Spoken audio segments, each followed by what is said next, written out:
Hey y'all, thanks for listening to Killer Queens. Or KQ if you're nasty. Welcome to the show where two 90s loving country chicks gab about true crime and tell each other to talk to the hand because the face ain't listening. I'm Torella. And I'm Tori. And we're sisters who have always loved true crime and decided to turn that obsession into a show with a light take on the topic. Kind of like diet true crime, it's all the flavor and fewer calories. Now with our show, you'll get true crime, 90s nostalgia, and a few four-letter words sprinkled in. Because I always say that Polly Pockets and true crime go together like peas and carrots. Be sure to check out our case submission form on our website at killerqueenspodcast.com and follow us on social media and YouTube. Now grab your Surge, your 3D Cool Ranch Doritos, and your Kitten Surprise, and let's get into the episode. Okay, so not to say that everything we discussed in part one was not serious or anything, because it absolutely friggin' was. But now we're going to get into kind of the meat and potatoes of Fred and Rose West's crimes. So for episode 2, we're going to start with going over all the murders they committed and then move to the investigation, the arrests, and the trial. And we're going to do it chronologically. So we're going to start in the year 1967. And remember in the last episode, we mentioned Anne McFall. She was the friend who was staying with Fred when Rena left him to go to Scotland. She was the one that everybody kind of suspected told Fred about their plan to leave and take the children. In July of 1967, she was just 18 years old. Like, you almost think of her as like a 30-year-old woman. Right, yeah. Because she wants to stay and marry Fred and like all that. No, she was 18 then. And she was pregnant with Fred's child. And remember, she just vanished. And it would be decades until anyone learned what happened to her. So after Fred was arrested, he told a visitor that he had murdered her in the middle of a heated argument. Anne had been trying to convince Fred to marry her, remember, and divorce Rena. And he said that just sort of pissed him off and he snapped. He was like, don't say me that. And boom, you're dead. Why? Really? I don't like that. No! Like, come on. You can't just fucking do that. No. Her body was eventually discovered in a cornfield outside Muchmarkle. The discovery of her body cast doubt on Fred's claim of it being a, quote, in the heat of the moment killing, though, because when her body was found, most of her fingers had been cut off and her limbs had been amputated. There were signs that she'd been tied up and restrained prior to her murder as well. In 1968, Mary Bastholm, 15 years old at the time, worked as a waitress at a cafe that Fred would go to quite often. And she rode the bus to and from work and to get around. One day while she was waiting at the bus stop, she vanished. This is really scary because you don't have to know him personally if you just happen to work where he likes to go eat, or Exactly. if you just see him, pass him on the street or whatever, you know? Yeah, if he takes notice of you, and you can almost bet if you're 15 years old, he will. That seems to be his favorite age, which is disgusting. Fred confessed later that he had abducted her, he raped her in his car, and then he killed her. He was never charged in her murder, though, because her body was never found and there was no evidence to convict him. And remember, we talked about Charmaine's disappearance in June of 1971 and how Fred and Rose told everyone that she had gone to live with Rena. In reality, while Fred was in jail for stealing tires, Rose and Charmaine were arguing constantly. And in one of these arguments, Rose flew off the handle and murdered the then 8-year-old girl in a fit of rage. She concealed her body in the cellar of their home until Fred was released from jail, and then Fred buried her body in the backyard of the home they rented at the time. I think this is what Fred says. I think Rose premeditated and planned out this murder because her sister did not know what happened to her. And I feel like if Rose had just been flying off the handle in a, fit of rage, like at any random moment, her sister would have seen something, heard something. Well, yeah, I mean, she was present for a lot of the abuse that Charmaine had. And she endured lots of abuse herself. So, sure. And they were together a lot of the time. Like, So for this to be something that she did not know and actually believed that Rena came and got her, this was something that Rose planned out and made sure that nobody else was going to see or hear. Right. Because none of the other kids knew anything about it. Yeah. I mean, absolutely. And I mean, obviously, I guess I don't understand. And I know that I say it a lot, but it's true. I don't have kids, so I don't know. But I don't understand how you pick your wife over your own flesh and blood children, because what was that like when he got out of jail? He was like, oh shit, killed Charmaine. Well, let me get my shovel. Mm-hmm. Okay, I guess it had to happen. I mean, whatever you say. Like, well, yeah. I mean, you know, hands were tied. Yeah. Ugh. I just, ugh. Rena went missing in August of 1971. That was just 2 months after Charmaine. In mid to late August, remember, she'd gone to Fred and Rose's house and she was going to demand that she leaves with both of her daughters that time, right? Fred and Rose obviously did not want anyone to look further into where Charmaine had gone, especially considering they had told everybody Rena had come to get her. So if Rena shows up and is like, do you guys know where Charmaine is? She did not come to live with me. She's going to be looking for her daughter. Right? Yeah. So it's suspected that Fred strangled Rena when she showed up at their house. And after she was dead, her body was heavily mutilated before being buried in a field. April of 1973 marked the first known murder by Fred and Rose together that was motivated by a sexual assault. Linda, I'm going to say Goff. It is. Oh, yeah, I know it's Goff. Linda Goff. I just had not seen it written out. Yeah. Seen it spelled out. Yeah. 19, worked as a seamstress and became friendly with the lodgers at the West's home at 25 Cromwell Street. And eventually she rented one of the rooms, because remember, they rented rooms out. Linda was known to take part in sex acts with Rose and other partners. And then suddenly one day, Linda disappeared.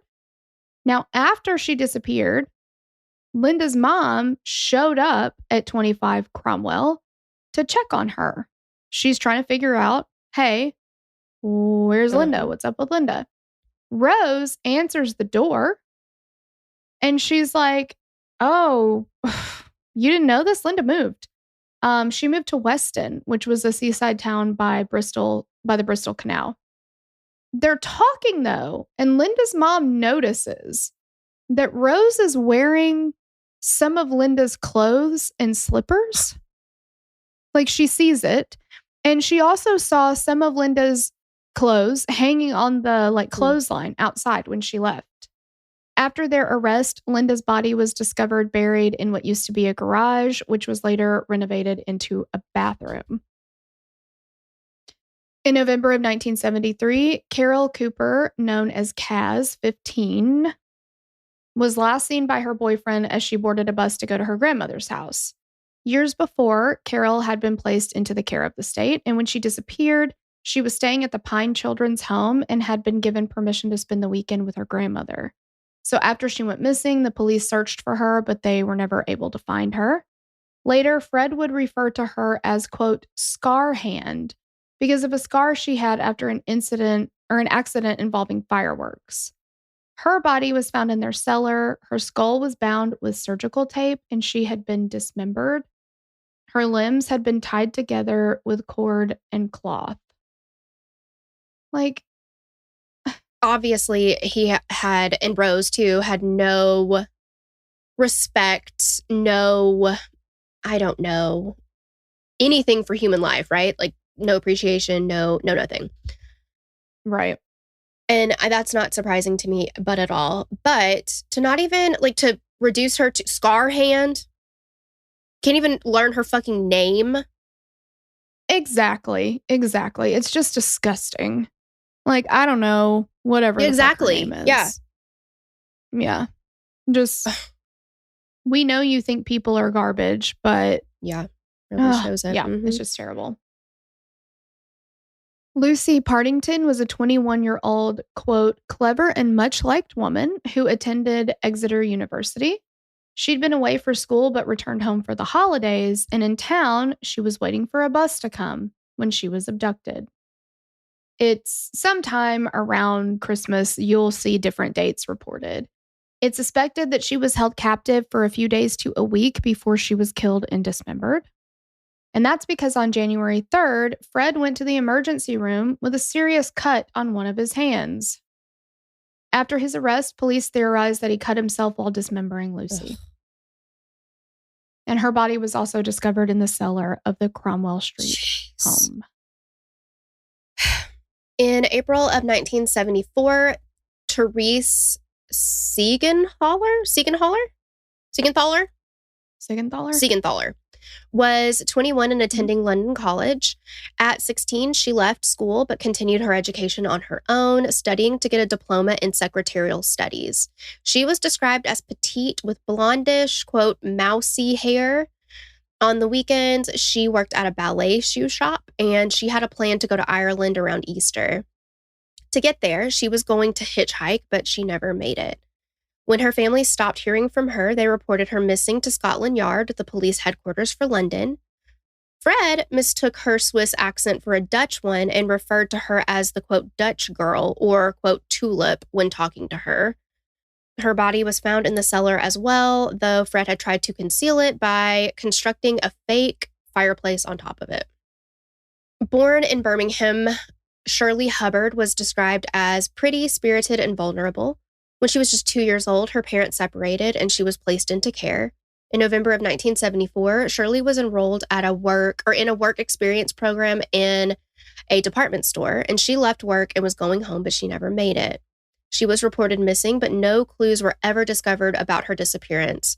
Her body was found in the cellar as well, in what the family members described as the, quote, Marilyn Monroe area of the cellar. I don't know what that means. Her head had been completely covered in tape and a rubber tube inserted 3 inches into her nose so she could breathe. Good God. In 1975, Juanita Mott, 18, went missing the day before a friend's wedding. She was described as attractive, outgoing, also rebellious, difficult, and strong-willed. Juanita had actually rented a room from Fred and Rose before, but when she disappeared, she was living in Newent. I hope I'm saying that right.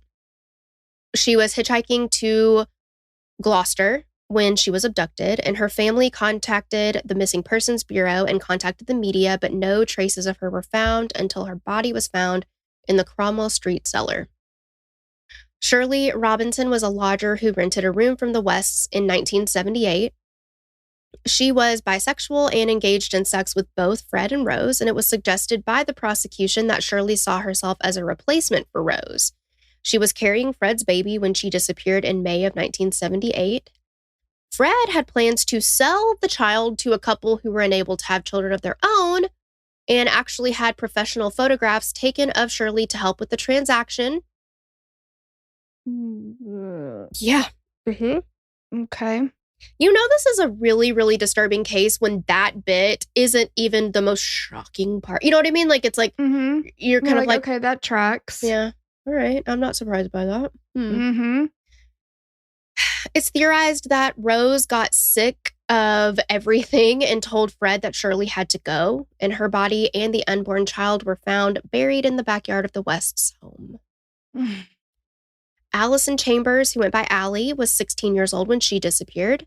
Originally from West Germany, where her father served in the Royal Air Force, Allie was known to be a frequent visitor of the West's home. See, this is another thing, because John Wayne Gacy, right? Everybody was like, wow, all of these boys, last person they talked to was John Wayne Gacy. Mm-hmm. But in these cases, too, the last people to put eyes on these girls are Fred and Rose West. Mm-hmm. Why are we? I mean, I don't know. But why are we just taking their word for it?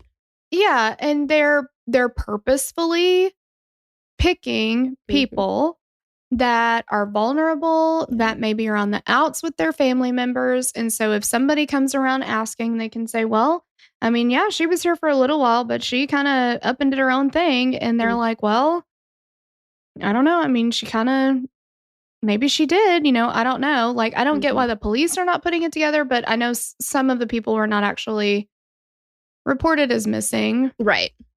But still, yeah, exactly. It's just frustrating because there's a common denominator here. Exactly. And it's this friggin' gross couple that, whatever. When Allie was 14, she started going through a rebellious phase and was placed in a children's home in Gloucester, and she worked for a firm of solicitors through a youth training program. Fred would later confess that Allie died because Rose was, quote, too bloody vicious with her. Okay. That could mean any number of things. Her body was found buried in the backyard of the Cromwell Street home, and she had been dismembered and several bones were missing. A leather belt had been placed under her chin and cinched at the top of her head. Heather West was 16 when she disappeared in 1987. She was making efforts to escape their home, and Fred and Rose took that as a threat because, if she gets out, she might tell people what happened. And Heather had told classmates about the physical and sexual abuse she suffered at the hands of her parents. Fred later claimed that he had not intended to kill Heather, but evidence suggested that she had been tied up for days prior to her murder. What did you intend to do? Exactly. Just tie her up for days and torture her, but... I didn't mean for her to die. Damn, I didn't think she'd die. Okay. Yeah. This is their daughter. Uh-huh. Okay. She was found buried in the yard, dismembered, and Fred had one of his sons dig the hole under the pretense of having a pond installed. That's disgusting. Uh-huh. So while these are the known victims, police suspect that Fred and Rose West are responsible for many more deaths. And after his arrest, Fred confessed to as many as 30 murders, meaning that there could be 18 or more bodies out there that are undiscovered. So we briefly talked about Heather West's murder, but we're going to go into some further details because this is really what brought Fred and Rose down. So at school, Heather was really obedient. She made great grades. She had friends, etc. But when it was time to change clothes for sporting activities or get a shower after, she would refuse. One day, she was forced to, and her fellow students and teachers saw just why she didn't want to. She was bruised and beaten on her arms, legs, and torso. The bruises were all in various stages of healing, meaning that they'd all occurred at different times. Heather tried to explain them away, saying they were from wrestling with siblings, but confided in close friends that it was from her parents, and that Rose called her a, quote, little bitch who deserved the beatings. Word of Rose's sex work began to spread too, and rumors abounded about Fred and Rose. While the children had been told to never talk about the family to anyone, Heather had confided in friends that these rumors were true. One of these friends' fathers was a close friend of the Wests and told Fred and Rose about what Heather was saying. He wasn't like, oh my God, that's despicable and disgusting. He was like, I better tell them. I should report this. Yeah. I need to tell them that she's leaking secrets. Yeah, exactly. What the fuck? You signed her death warrant, sir. Yeah. So obviously they were pissed, and Fred was like, okay, you can't talk to anyone anymore. And he started escorting her to and from school every day. So she started to formulate a plan to get out of there. She quit school. She started to look for any job she could find so she could save money and leave. But unfortunately, nobody would hire her. Her last hope was a job as a cleaner in a seaside town, but she received a letter from them saying that they were not going to hire her. Her sister said that when she got the notification, she just crumpled in front of them and cried. She cried all night in bed, but the next morning, she was back to her old self. Her siblings left for school that day, and when they got home, they were told that Heather had left to take that job in the seaside town and had run away. Later, they asked their parents why Heather never wrote or contacted them, and Fred and Rose said it was because she had eloped with her lesbian lover. Where are they even getting this stuff? Yeah, where, like, what? When the children suggested reporting her disappearance to the police, Fred was like, well, that's not wise, because actually the whole thing, okay, so she didn't leave to take the job. Also, she didn't elope with a lesbian lover. What really happened was she was on the run for credit card fraud. So if you report her missing, they're going to find her and she'll go to jail and it'll be your fault.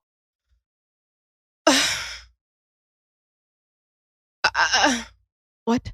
Mm-hmm. Fred and Rose went as far as to have a friend fake a call pretending to be Heather. This is disgusting. And also, guess what that proves? Premeditation. 100%. 100%.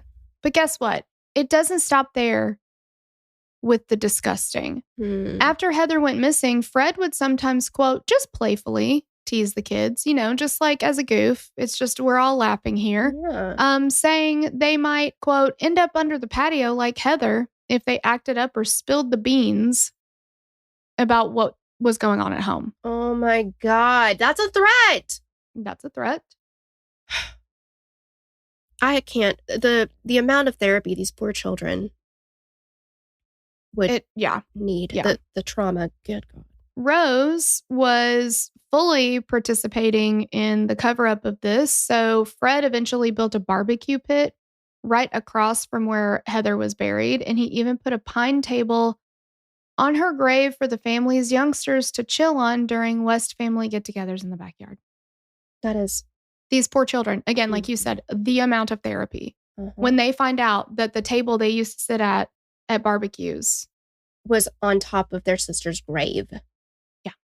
And they did that purposely.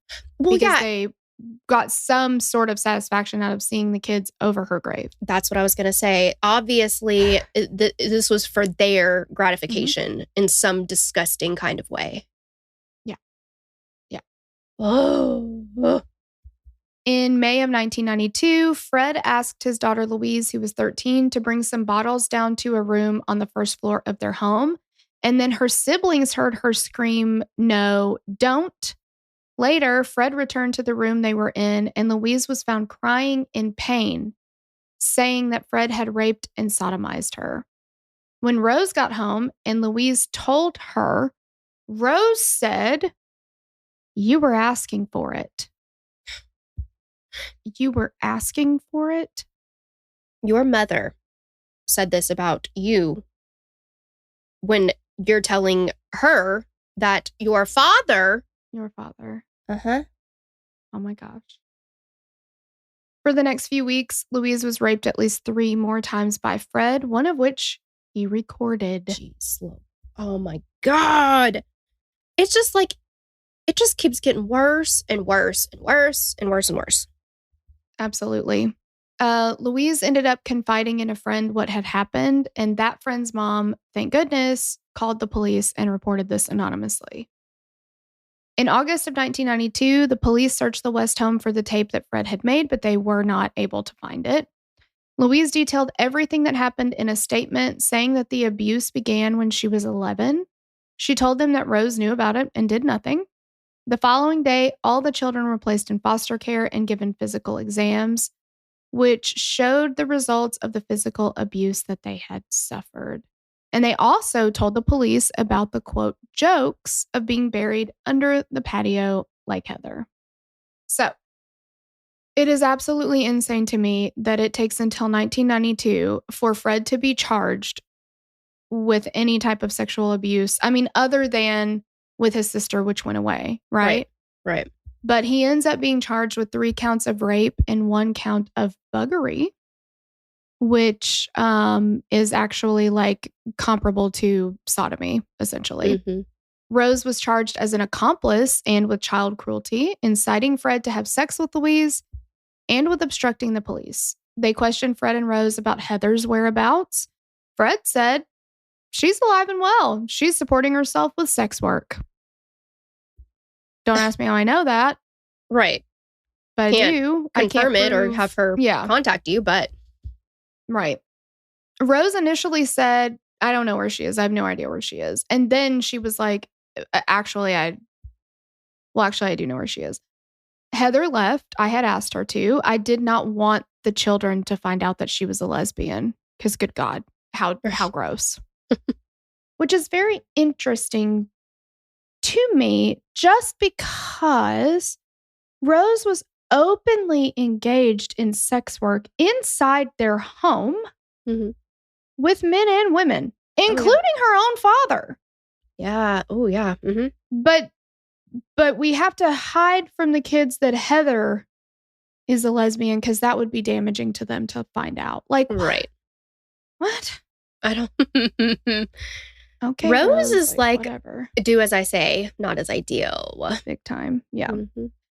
Fred was kept in custody and Rose was released with instructions not to contact any of the children or Fred. Why? And she totally did that. Exactly. Anna Marie, Fred and Rena's daughter, heard that Fred was denying all the charges against him and decided to provide the police with a statement detailing the abuse she had suffered at his and Rose's hands. She recounted, she recounted details of the extensive physical, mental, and sexual abuse from them. She agreed to testify against Fred and also told them that she had been trying to find Rena, Charmaine, and Heather for years with no sign of them. The police tried to find any trace that Heather was still alive and well, but they could not. Their case against Fred collapsed when Louise and Anna Marie both declined to testify. I just don't No. Like, I just don't understand this, because if you have other evidence, crimes, and other evidence, like there are other crimes that the state will just prosecute whether or not they have a witness to testify against it. Yes, absolutely. Because it's fucking illegal and you're not allowed to do it. Right. And but also sexual abuse. Right. What? Like there are so many crimes that, like you said, get prosecuted and get, come to fruition and without a witness or somebody to testify, because 9 times out of 10, who's gonna, people try to do it in the cover of the night or whatever. So they don't have any witnesses. So it can be done. Right. Yeah. I just don't understand. I'll never understand that. Anna Marie said that she decided not to testify out of fear of Rose's vindictiveness and what she might do to the younger siblings. And I don't for 1 second blame Anna Marie or Louise for not testifying. Like, absolutely not. Because that there would be consequences either for you or, like they were afraid of, for the younger siblings. And I'm sure that's what they were the most afraid of. Yeah. Because they knew what they've gone through. They don't want these other children to go through that. So Fred and Rose had very different stories about Heather going missing, about her location, all of these inconsistencies all the way around. And then, like you have pointed out a few times, how many people that now that they're actually looking at it and then sort of like zooming out and seeing the whole picture, there's tons of people that have gone missing right after visiting them. Mm-hmm. Or staying at their house or meeting them or, whatever. So they're kind of putting those pieces together. And this is what prompted a further investigation into Heather's whereabouts, which reached a turning point when a search warrant was granted to dig up the West's backyard in February of 1994. When the police showed up with the search warrant, Rose went white as a ghost, and she yelled at her son to go get Fred. So Fred gets home and he tells the family, I'm going to go to the police station. I'm just going to give a witness statement. He was still claiming at that point that Heather was alive, but was now involved with drug cartels. Yeah. How many times has the story changed? Like, seriously? Yeah. And like, big as you please changed. Like, come on. Yeah. He said the jokes about the patio were just, quote, rubbish. Oh, gosh, that's just silly. She ran away, so we thought, we'd joke that we killed her and put her under the patio. You know how it is. You know how it is. We just threaten to murder our children when they misbehave. Doesn't everyone? I'm giggling, but not because it's funny. Like, yeah. Jeez. So the police were like, yeah, actually, I don't think so. I don't think so.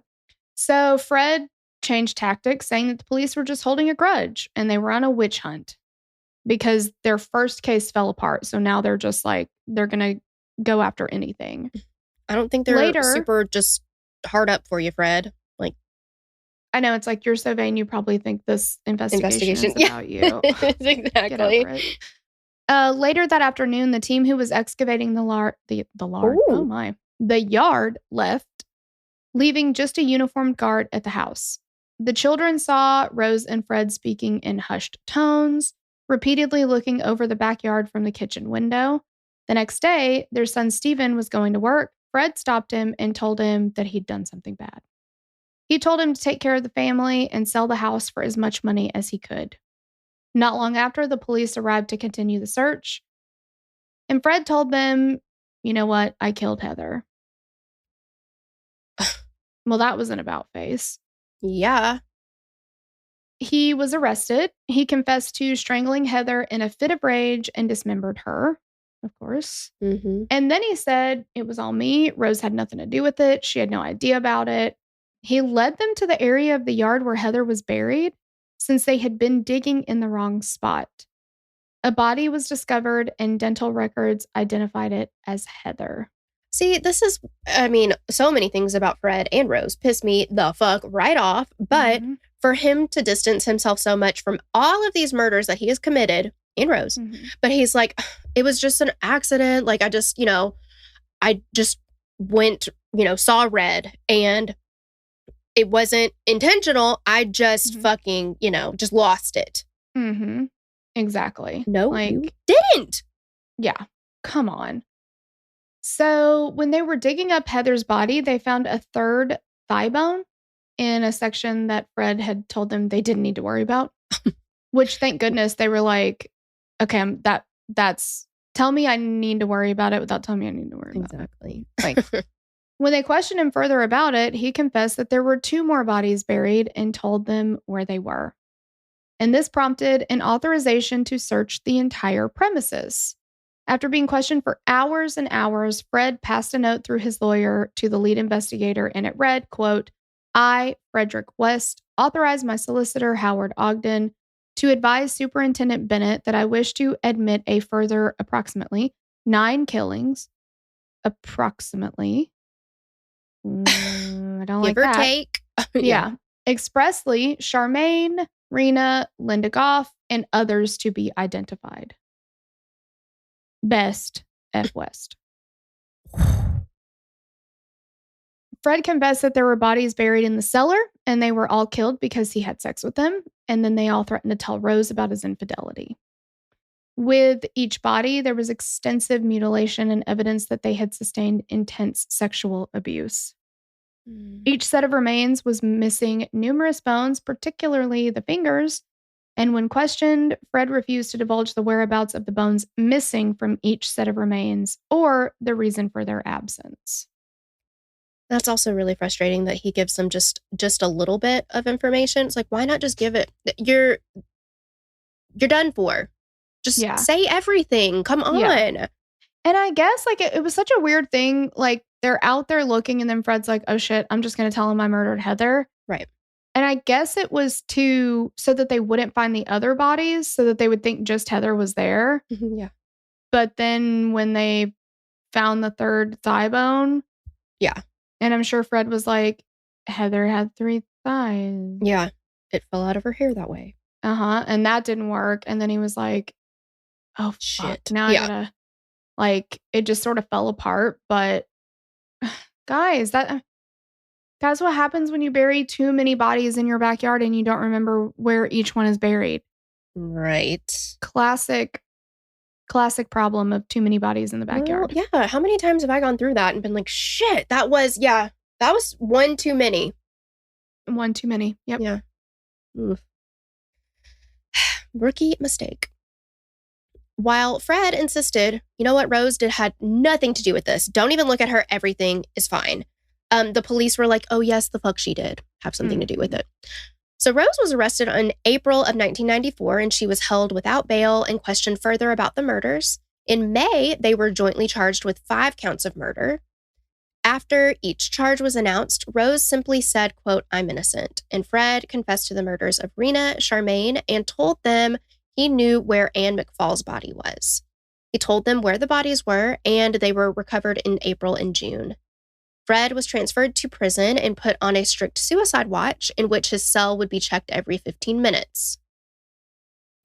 You can do a lot in 15 minutes, though. I know. I mean, hello. Oh my God, why can't I think of Egg-Shaped Dick? Why can't I think of his name? Oh, Epstein. Oh my gosh, yeah. Yeah. I was like, Einstein's Bagels. No. Close. Yeah. June 30th, 1994, Fred and Rose appeared before a magistrate's court, and Fred was officially charged with 12 murders and Rose with 9. It was the first time they had seen each other since Fred's arrest, and Rose ignored him and visibly winced when he touched her shoulder. Uh-oh. I know. Didn't see that coming, did you, Fred? Here it is. I know. And also, just a side note, I keep thinking about whenever I was researching this case, I was like, it's so Ben and Carby. No? The Ben and Carby murders? The Ken and Barbie murders? Remember how I kept messing it up and I was like, Ben and Carby. And I'm like, no, that's not it. It's Ken and Barbie. Wow. I was like, who's Ben and Carby? Okay. Yeah. I know. Yeah. Yeah. Well, I wondered too, like, why did she just drop him like a bad habit? Was it just because she felt like he would kind of harsh her vibe for getting out of prison, or? I don't know. It's also kind of because we have covered the oh my god till murder do us part, mm-hmm. And it's very that too. Mm-hmm. We've covered it on our Patreon in case if you want to watch it, or you can't watch it, listen to it. Well, because I kind of feel like if she had continued to act like she loved him, even like lied or whatever, I think he would have continued to take the rap. Yeah. Well, maybe she saw that, like, even though he's taking the rap, it's not getting me out of anything. Now, I don't know why. I mean, I don't know. But whatever he was doing didn't help her at all anyway, so. But I mean, that's Rose. She's a cold-hard bitch. Like, oh yeah. I don't care that I've been married to you for however long. I don't care that we have children together. I don't care that you're trying to take the fall. Like, I'm done with you. Fred was later charged with Anne McFall's murder as well. Her body hadn't been identified prior to this hearing, and after Rose's rejection, Fred grew more and more depressed in jail. Poor little baby. He wrote letters that went unanswered, and eventually he decided that he was going to take her down with him. He recanted his confession that he acted alone and said that Rose was involved in every murder he was charged with, except for Anne McFall, which he claimed was actually perpetrated by Rena, his first wife. What? I'm sorry, sir. What is the point of that? You've still got all these other murders there. That's not going to help you if you're like, well, but not her, though. Yeah. Okay, well, you still have all these other ones, so that's not really going to do you any favors. Exactly. What? And to try to besmirch Rena's reputation by saying, oh, well, she killed Anne McFall. Okay, well, Rena can't be here to even defend herself. You know why? Because you fucking killed her. So, well, yeah. And what are the odds, okay, that you killed all these other people, including Rena, and you're like, yeah, but Rena's the one that did kill this one person. Yeah. I know it seems like it would be me, like statistically you would think that, but this is one of those situations where it's unlikely, but it did happen. He's known for his truth telling, so. That's true. It makes sense. Yeah. Ugh. By January of 1995, Fred's suicide watch had been relaxed, and on January 1st, he was found in his cell having hung himself with a rope he made from a blanket and pieces from prison laundry bags. Yep. Rose's trial started in October of 95, where she pleaded not guilty to all charges. Bold move, Cotton. We'll see if it pays off. Exactly. The prosecution painted the Wests as sex-obsessed maniacs who didn't care who they hurt. Accurate. They pointed out that Charmaine was killed while Fred was in jail for stealing tires, so they landed squarely on Rose's feet. They called countless witnesses who all described Rose being the more aggressive one in the relationship. I saw, though, that the way that they... Like, Charmaine absolutely disappeared while Fred was in jail. Like, nobody saw her anymore, right? Right. But I saw that the way that they made the timeline, like, proved that Charmaine was killed during that time was like using a forensic odontologist. I don't.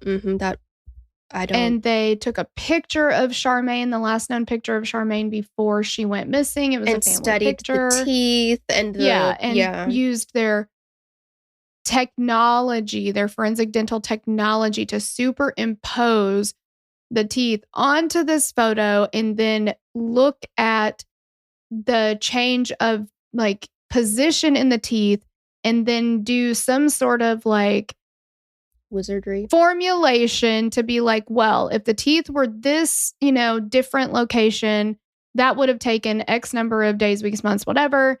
And so if we can have, like, if her exact time of death fits into the time that he was in jail, I'm like, but there's no way to have it fit in that short period of time. No. Like, with just teeth position, I would think you would maybe be able to say she was killed, within, give or take, months or maybe even years. I mean, I don't know. I would say just don't years, think it's that personally. precise. Yeah, I don't either. Because, I mean, I've never studied teeth.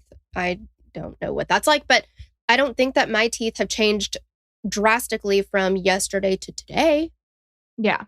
Like, my oldest son has lost his 2 front teeth and they are just now really starting to grow in.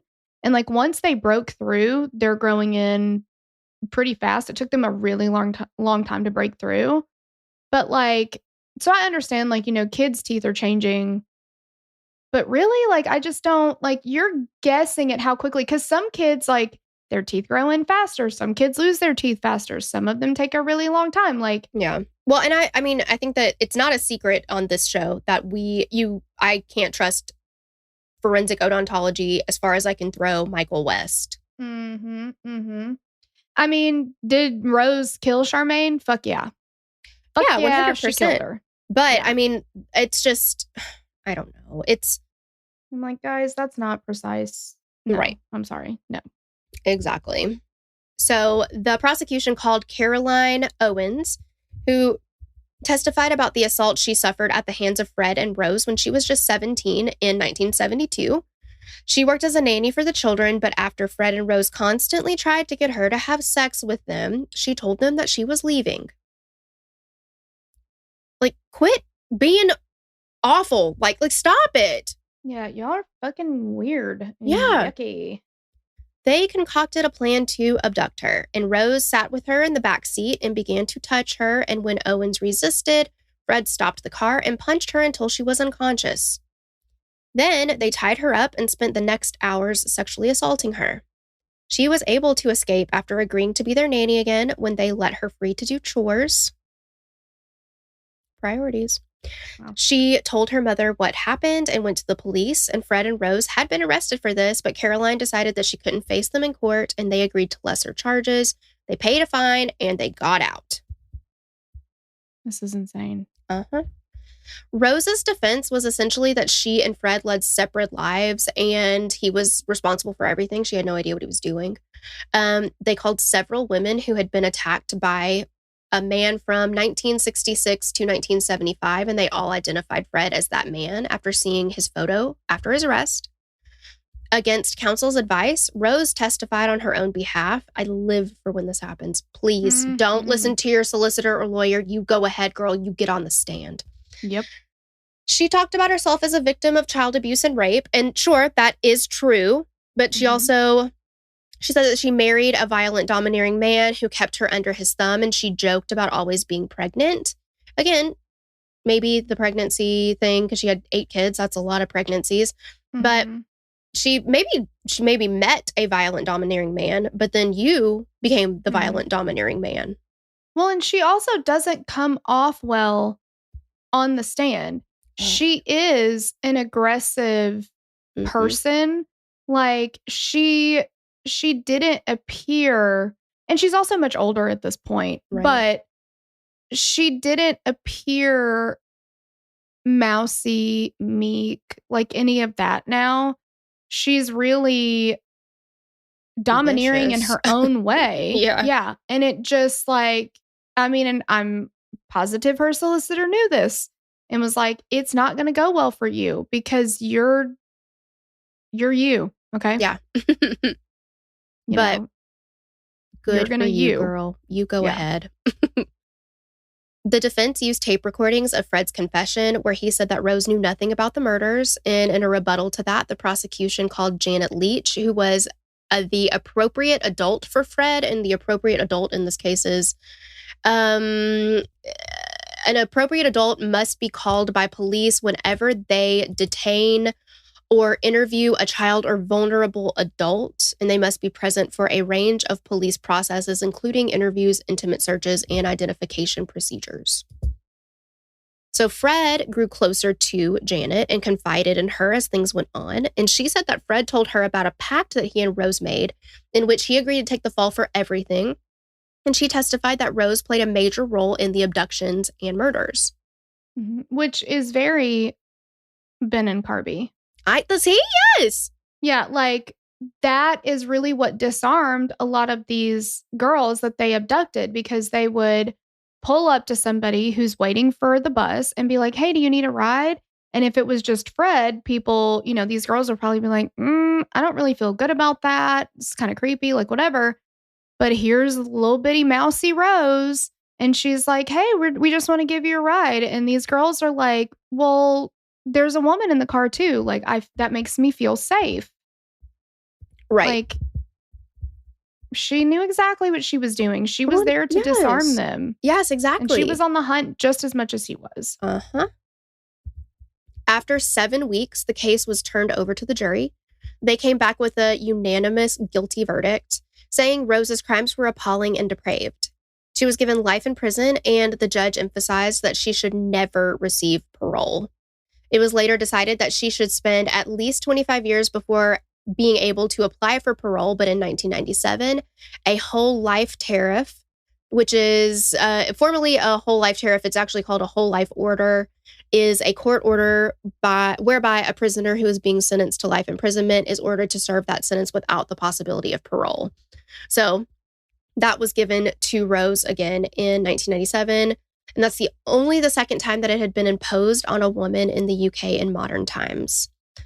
Almost immediately, Rose filed an appeal claiming that Fred was responsible for everything. Like, it didn't work for you the first time. Why are we trying it again? The Court of Appeals refused to consider her application, and in September of 2001, Rose said that she would no longer try to appeal her convictions, but still maintains her innocence.